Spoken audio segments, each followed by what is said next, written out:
This is Money Motivation to Mike, and I am your host, Michael Wainwright. In charge of the show is Jason Wright. And hello to you, world. This is the show that can and will change your life. You can contact us at info@mx3.vip and find all of our content at mx3.vip or on the YouTube channel, youtube.com/@mx3podcast. And don't forget to like, subscribe, and hit the bell icon to get notified by Jason of all of our new content, which comes out every Monday morning around 9 o'clock. And Jason, I believe we're over 130,000 now on that YouTube channel.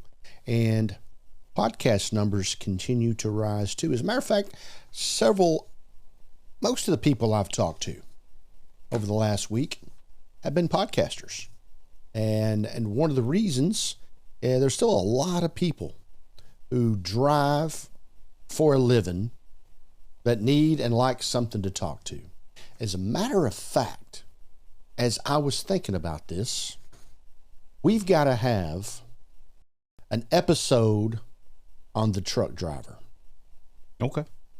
The person who is out there building our country, and everybody does in their own way, but the person is out there delivering the groceries, delivering the goods, delivering the items, the way that you're able to go to your local grocery store, department store, whatever it is, and get your things you need for the essentials of life to be able to function on a daily basis.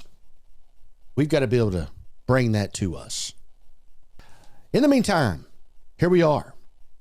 Now, a lot of people this last week refer to Donald Trump addressing Congress as the State of the Union. In a lot of ways, it was the State of the Union, but since Donald Trump just took office, it's more of an address to Congress.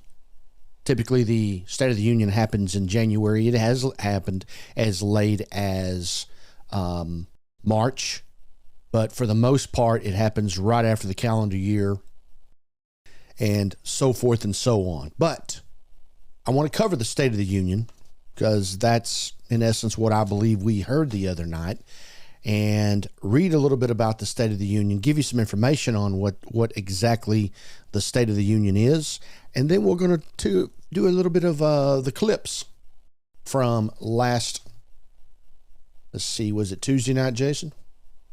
I believe it was. Yes, last Tuesday night's address to Congress by Donald J. Trump. Okay, a lot of good and interesting facts here. The State of the Union address, lots of times referred to as SOTU. Think about that, Jason. That's real close to SOSU. My alma mater. That's right. By the way, SOTU. It's an annual message delivered by the President of the United States to a joint session of the United States Congress near the beginning of most calendar years, like I say, on the current condition of the nation. The speech generally includes reports from the president about the nation's budget, the economy, the news, the agenda, progress that we've made, achievements, and of course the president's priorities and legislative proposals that he or she will be bringing in the current Congress that we have. Now, did you know the State of the Union is constitutional? The address fulfills the requirement in Article 2, Section 3, Clause 1 of the United States Constitution for the president to periodically give the Congress information of the State of the Union address, recommended to their consideration such measures as he shall judge necessary. Now, if you noticed, I said as he shall judge necessary. Mm-hmm. Okay, through my information, it does not say as they will judge necessary. It says he. And to this point, all we have had is he's, and very close on the cutting edge of a she over the last 3 elections. But right now, it's still a he. Things they judge necessary and important.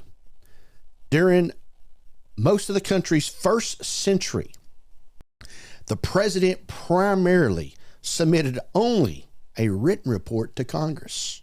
How about that? After 1913, Woodrow Wilson, the 28th President of the United States, began the regular practice of delivering the address to Congress in person as a way to rally support for the president's agenda. Speeches generally held in January and February, like I said, and an invitation is extended to the president and use of the chamber. He has to ask for permission to use the chamber. How about that? Got to talk to the Speaker of the House. How many times do you think the Speaker of the House has denied permission? I don't think they ever have. 0. Yeah. That's exactly right. Starting in 1981, which leads us to where we were last week here in March of 2025. Starting in 1981, Ronald Reagan, the 40th President of the United States, began the practice of newly inaugurated presidents delivering an address to Congress in the first year of their term, but not designated the speech as the official State of the Union, more of, as we've mentioned, an address to Congress. Now, while not required to deliver a speech, every president since Woodrow Wilson back in 1913, as I said, with the notable exception of Herbert Hoover, has made at least one State of the Union report as a speech delivered before a joint session of Congress, House and Senate, of course. Before then, most presidents delivered the State of the Union written going all the way back to George Washington. Can you imagine that, Jason? State of the Union coming in the mail to you. George Washington delivered the first regular, at that time called annual message, before a joint session of Congress on January the 8th, 1970, in New York City. State of the Union called an annual message, 1790, excuse me, from New York City, then the Provisional U.S. Capitol. I'm not familiar with that. Provisional U.S. Capitol, New York City. 1801, Thomas Jefferson discontinued the practice of delivering the address in person, regarding it as too difficult. You know, you got to think about, okay, we're in the 1800s, and your congressman, back then it was all men, congressmen, senators, etc., from state of California. How long did it take for them to get from California to Washington, D.C. for a State of the Union? By stagecoach? A week? And you know, you gonna go in for the State of the Union address. What does that take? About 3 weeks out of your life? Yeah, I bet it does. So there you go. How about that? I'm not sure. Did they have train by then? Yeah, I think the train started coming up in the late 1700s. But I tell you what, since we live in the great metropolis of Denison, Texas, home of the Katy Railroad for a long time, we probably ought to do a show on that too. Jason, right now we have enough shows to last us till 2030. Very serious about this truck driver show. It's came to me. Okay. As I say, up until 13, Woodrow Wilson reestablished the practice despite, how about this, a lot of controversy. Now, 1913, that was right on the edge of an airplane. Those Wright brothers, no relation. Still controversy of the in-person address to Congress after over a century had been hand-delivered. Okay, whatever. The last president to give a written message, this is going to shock you. The last president to give a written message, State of the Union, without a spoken address was Jimmy Carter, 1981, days before his term ended after his defeat to Ronald Reagan. Big Jim, who, as we know, just passed on to bigger and better things here recently. For many years, the speech was referred to as the President's Annual Message to Congress. The actual term State of the Union first emerged in 1934 by Franklin Delano Roosevelt. He used the phrase, and it's becoming generally accepted, the name, since 1947. How about that? But you didn't know that, Jason. Did not. So the State of the Union deal, It's pretty fresh. 75 years. Yeah. Now, we've had one, like I say, it blows me away. Hey, here's the deal. They have the State of the Union address called the Message back in those days, and it's delivered to you in California, in Oregon, in Washington by Pony Express.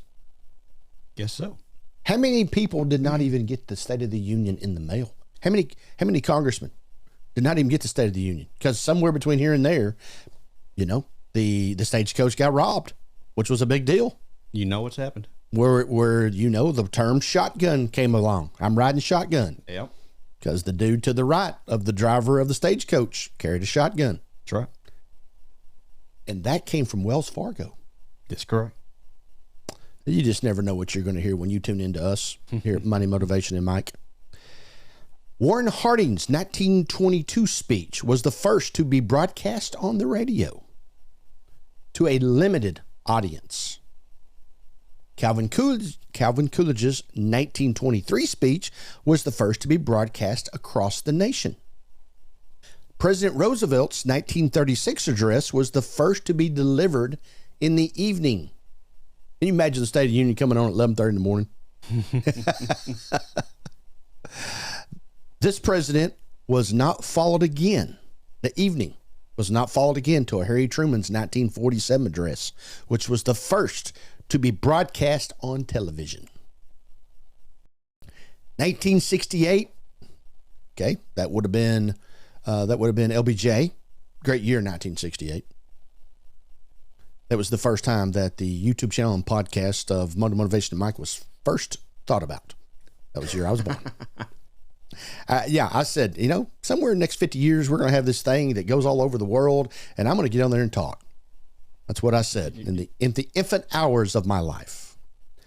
All right, 1968, television networks in the United States for the first time imposed no time limit for the coverage of the State of the Union address. So, here we go. JFK, get up there. You got 38 minutes. Better figure out what to say and get off. That's all we're going to do.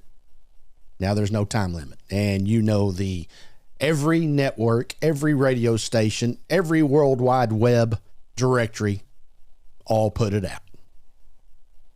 Here we go. As my proof. Bill Clinton's 1997 address was the first broadcast available live on the World Wide Web. Isn't that incredible? That World Wide Web, we rely on it on a daily basis. And the first one, 1997, less than 30 years ago. Incredible. Mm-hmm. Ronald Reagan's 1986 State of the Union address was the first to be postponed. He had planned to deliver the speech on January the 28th, 1986, but it was delayed for a week following the Space Shuttle Challenger's disaster that morning. Reagan instead addressed the nation from the Oval Office about the disaster, waited another week to give his State of the Union. Remember that day like it was yesterday. There was a teacher on board. Yeah, that's right. So it was being broadcast. Every schoolhouse probably in the nation, I know the school I was in, was watching it because we had a non-astronaut going to space, and she was going to teach in space. Yeah. Third grade, fourth grade, something like that. All right. In 1999, Bill Clinton became the first president to deliver an in-person State of the Union address while standing trial for impeachment. Which has kind of become a normal occurrence with our legislation and administrations we have now these days. Yeah. The speech occurred the same day that Clinton's defense team made its opening statement in Clinton's impeachment trial. To no one's surprise, Clinton did not mention the proceedings during his State of the Union address. Didn't find that necessary. Was not even at the highest priority. Yeah, no, no. Small potatoes. Mm-hmm. This is interesting here. Everything we're doing is interesting. How do you get into the State of the Union? They don't sell tickets. Matter of fact, it's free. Every member of Congress can bring one guest to the State of the Union address. Only one. And most of the time, it is not your spouse. It is some large, dignitary, some large donor, someone who can help your campaign on the next go round. That's who you usually bring as your one person. The president may invite up to 24 guests to be seated in a box with the First Lady. The Speaker of the House may invite up to 24 guests to be in the Speaker's box. Not literally a Speaker's box, the House Speaker's box. Seating for Congress on the main floor is in first in, first served basis. No reservations. So no assigned seats. But it goes on the seniority.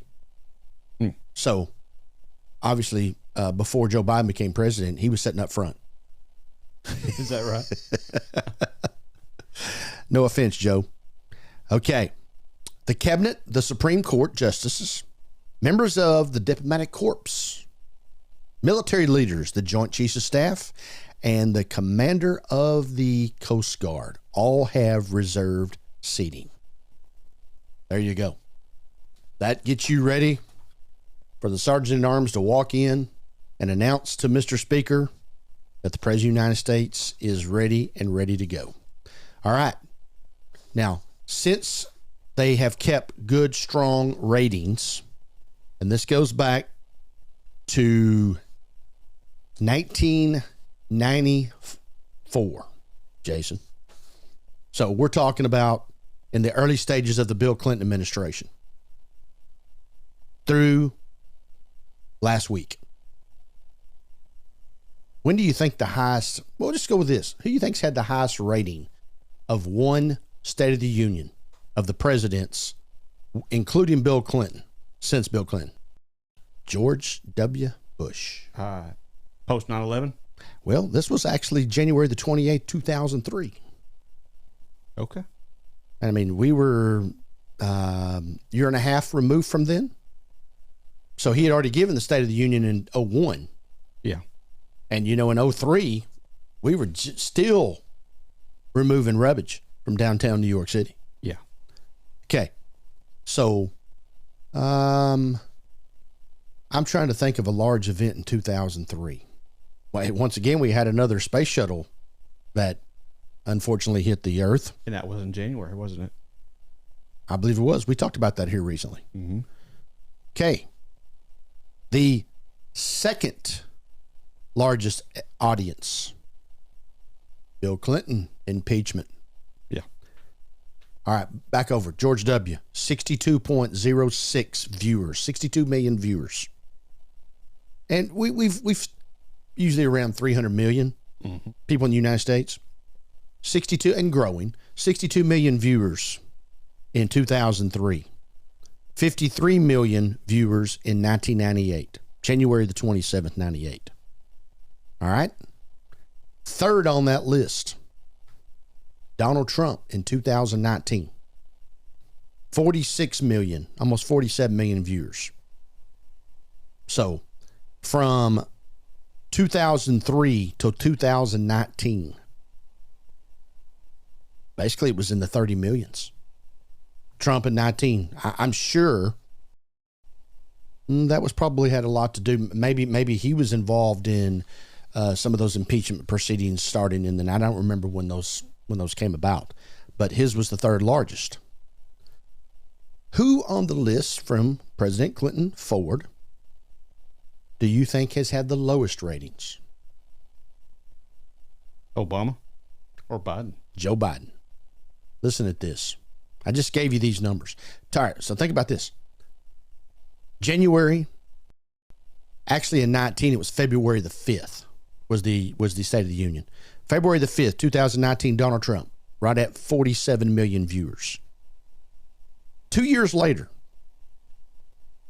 the farthest out from New Year's Day to give the State of the Union, Joe Biden, April the 28th, just a little bit less than 27 million viewers.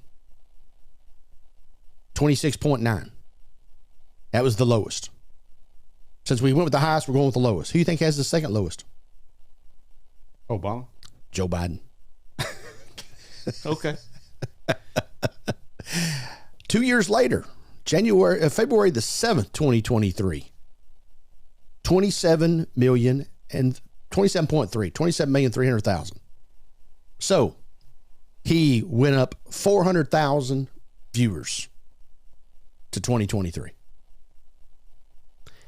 From the start of this here survey, there's only been 2 other years when it was in the 20s.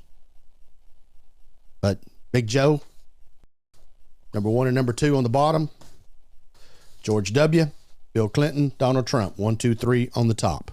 Now, that's your State of the Union information. Let's go get a little bit of a clip here, Jason. Let's see what's going on. And I got a few things that I'll comment on whenever we get this reaction video up here. Citizens, America is back. I return to this chamber. Do you believe that most people feel that America is back? Yes. I think majority do. I do too. Now, we live in a very strong, positive, conservative area. But that is the sentiment, that America is back. Chamber tonight to report that America's momentum is back, our spirit is back, our pride is back, our confidence is back, and the American dream is surging bigger and better than ever before.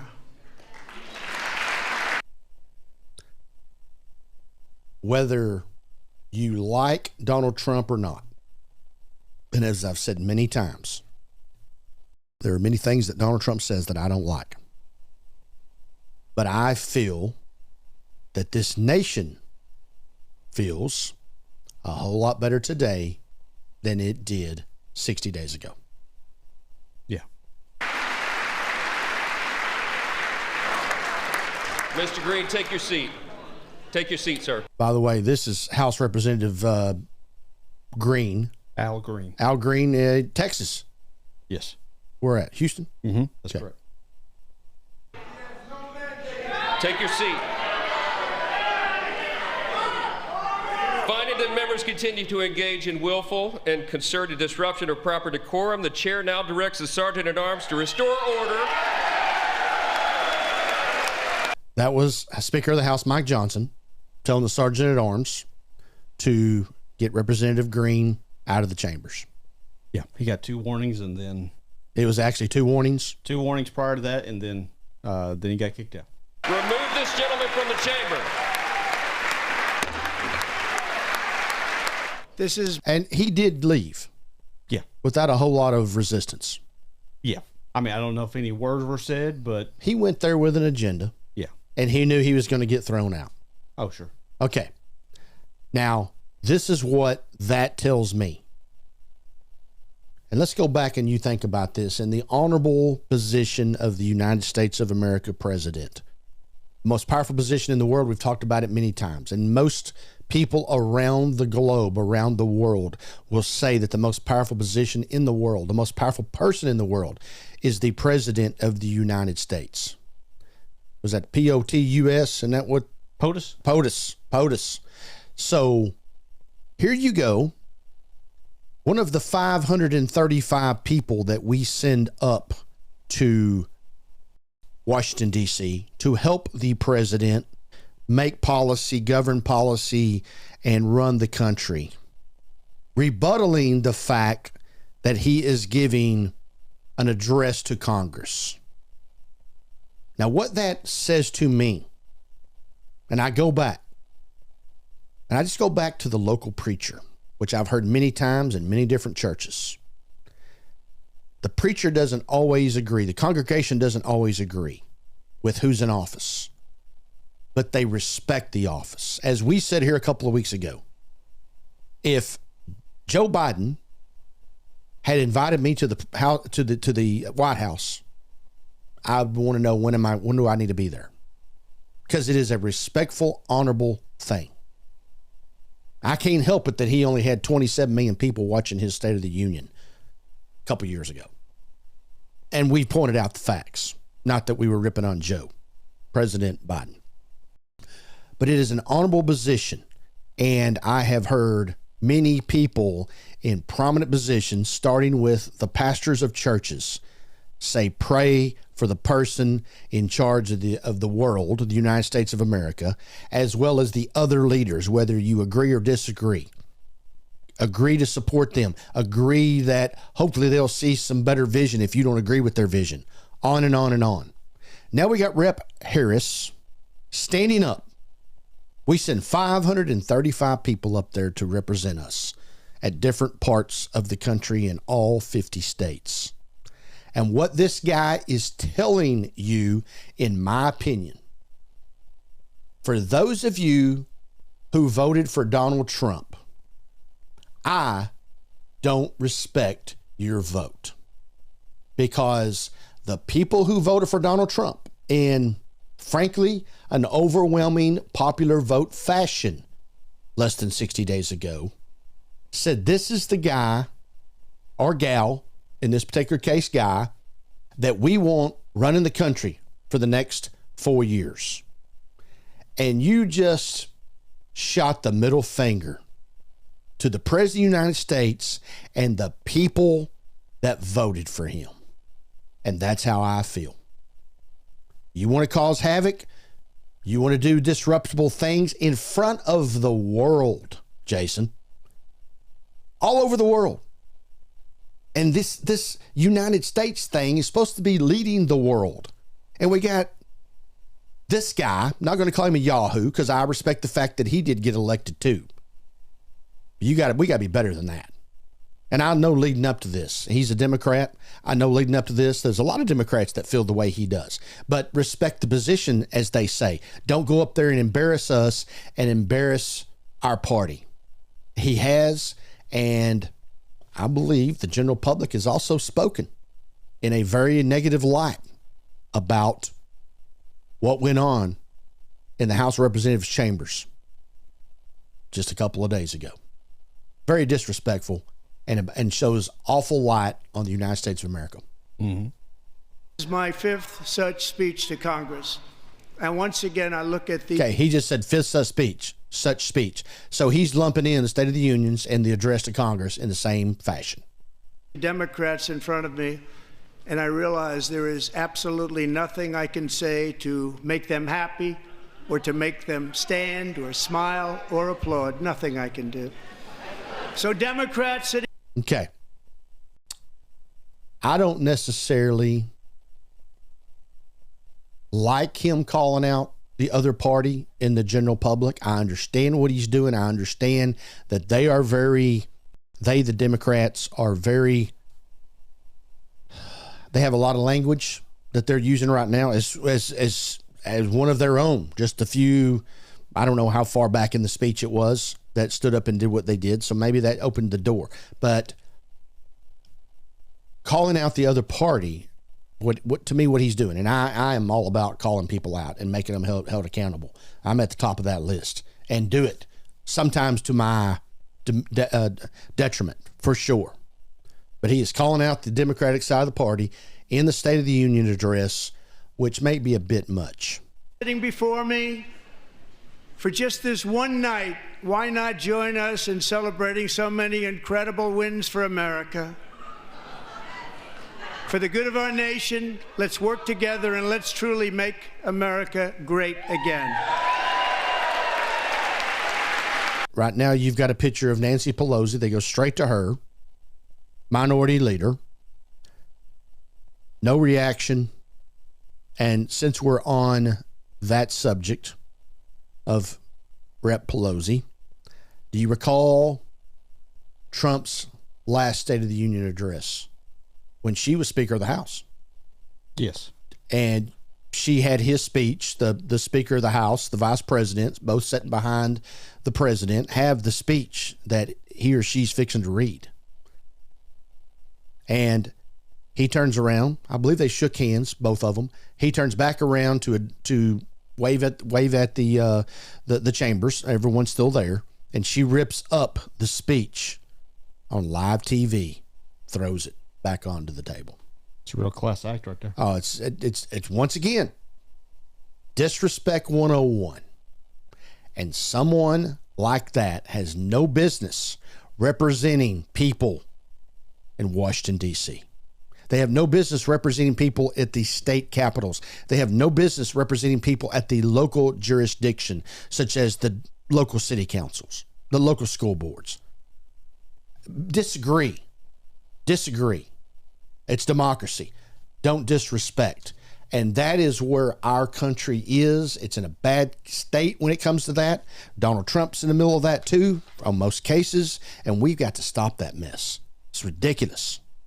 So anyway, Money Motivation Mike continues to bring you things that we think are uplifting and enjoyable to you and informative.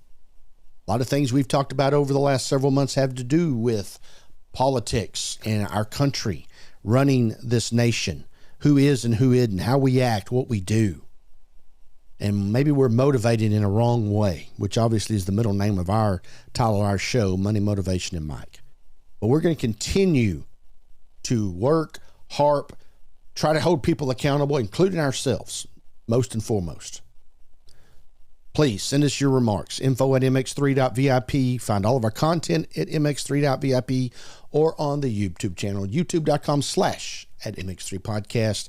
Don't forget to hit the bell icon to get notified of all our new content, which Jason puts out every Monday morning around 9 o'clock. So for everyone who's been a part of this show, continue to live your life the right way.